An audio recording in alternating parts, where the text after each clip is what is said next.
જય શ્રી કૃષ્ણ મિત્રો, શું તમને ખબર છે કે મોબાઈલમાં 24 કલાક ઇન્ટરનેટ ચાલુ રાખીએ તો શું અસર થશે? તો વિડીયોને પૂરો જુઓ અને વિડીયો ગમે તો લાઈક કરી ચેનલને સબસ્ક્રાઇબ કરજો.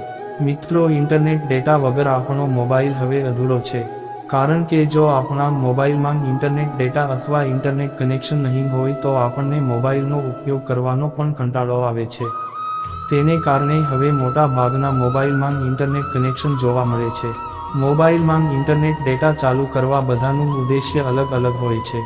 જેમ કે કોઈ વિદ્યાર્થી હોય તો તેનું ઉદ્દેશ્ય ઇન્ટરનેટના માધ્યમથી કંઈક નવું શીખવાનું કે ભણવાનું હોય છે. કોઈ બીજું વ્યક્તિ હોય તો તેનું ઉદ્દેશ્ય મનોરંજન કે કોઈ અલગ પણ કામ હોઈ શકે છે. શું તમે કોઈ દિવસ વિચાર્યું છે કે જો આપણે પોતાના મોબાઈલમાં 24 કલાક ઇન્ટરનેટ ડેટા ચાલુ રાખીએ તો આપણા મોબાઈલને શું અસર થશે? તો ચાલો આજે આપણે આ વિષય પર જ વાત કરીશું.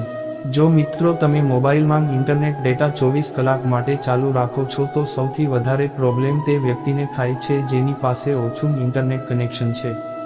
કારણ કે જો કોઈ વ્યક્તિને દિવસનું 1 ગીગાબાઇટ કે 1.5 ગીગાબાઇટ ઇન્ટરનેટ ડેટા મળતું હોય તો દિવસના અંતે તેનો આ ડેટા પૂરો થઈ જાય છે.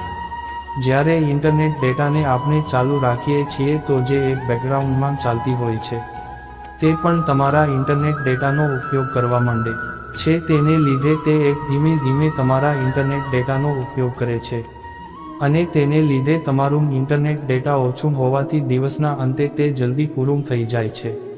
બીજી રીતે વિચારીએ તો જેની પાસે ઇન્ટરનેટ ડેટા તો વધારે છે, પણ જો તેના મોબાઈલમાં ઇન્ટરનેટ ડેટા 24 કલાક ચાલુ રહે તો તેમાં બેટરી જલ્દી ખતમ થઈ જવાની શક્યતા રહે છે.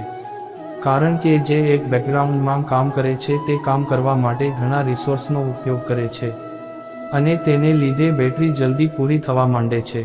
જો તમને ફોનની નોટિફિકેશન નથી ગમતી તો ઇન્ટરનેટ ચાલુ રાખવું તમારા માટે ઘણી સમસ્યા ઊભી કરી શકે છે.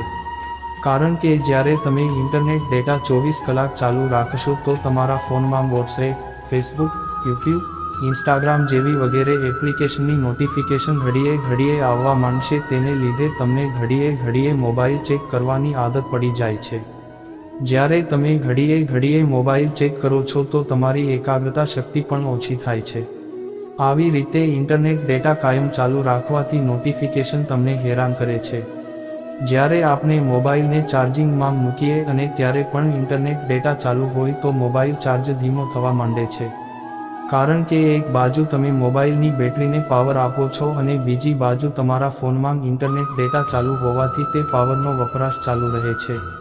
તેને લીધે ચાર્જર પર લોડ પડવા માંડે છે. આ કારણને લીધે મોબાઈલમાં ચાર્જિંગ ધીમું પણ થવા માંડે છે. તેને લીધે તમે મોબાઈલ ચાર્જિંગ કરવા માટે એરોપ્લેન મોડનો જરૂર ઉપયોગ કરો અને મોબાઈલ સ્વિચ ઓફ પણ કરી શકો છો. હવે માનસિક રીતે પણ આ નુકસાન કરે છે. તમને તો ખબર જ હશે કે મોબાઈલ રેડિયેશન કેવી રીતે તમને નુકસાન કરતું રહે છે. અને જ્યારે તમે કાયમ પૂરા સમય માટે ઇન્ટરનેટ ડેટા ચાલુ રાખો તો મોબાઈલ રેડિયેશન વધવાથી તમને ઘણી તકલીફ થવા માંડે છે. ઇન્ટરનેટ ડેટા ચાલુ હોવાથી રેડિયો ફ્રીક્વન્સી વધતી હોય છે, તેને લીધે આપણા સ્વાસ્થ્ય પર પણ અસર પડતી હોય છે. હવે આપણે ટૂંકમાં વાત કરીએ તો તમારી મોબાઈલની બેટરી જલ્દી ખતમ થાય છે. નોટિફિકેશનથી તમે હેરાન થઈ જાવ છો, પણ તમે નોટિફિકેશનને બંધ પણ કરી શકો છો. ઇન્ટરનેટ ડેટા જલ્દી પૂરો થાય છે. મોબાઈલ રેડિયેશનને લીધે આપણા સ્વાસ્થ્ય પર પણ અસર થાય છે. આવા ઘણા કારણોને લીધે તમારે પોતાનું ઇન્ટરનેટ ડેટા જરૂર સમયે જ ચાલુ રાખવું જોઈએ. વિડીયોને તમારા મિત્રો સાથે શેર જરૂર કરજો.